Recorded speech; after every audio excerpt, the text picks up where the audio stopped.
Renting land for mobile tower installation involves negotiating with telecom companies interested in leasing space for their communication infrastructure. Here's a concise guide. Identify suitable land. Locate a piece of land that meets the requirements for mobile tower installation. Provide details about the location, size, and potential benefits of your property. Negotiate lease terms. Engage in negotiations with interested telecom companies. Discuss lease terms, including rental rates, lease duration, and any additional conditions. Legal agreements. Draft and review legal agreements outlining the terms and conditions of the lease. This may involve hiring legal professionals to ensure a fair and comprehensive contract. Site survey.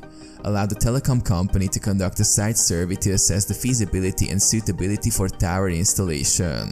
Permitting and approvals. Work with local authorities to obtain necessary permits and approvals for mobile tower installation. Compliance with zoning regulations is crucial. Construction and installation. Once agreements are finalized and approvals obtained, the telecom company will proceed with tower construction and installation. Receive rent payments. Receive rental payments according to the agreed upon terms.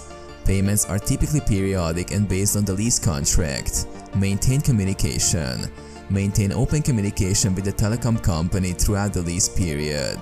Address any concerns promptly and work collaboratively for a successful partnership.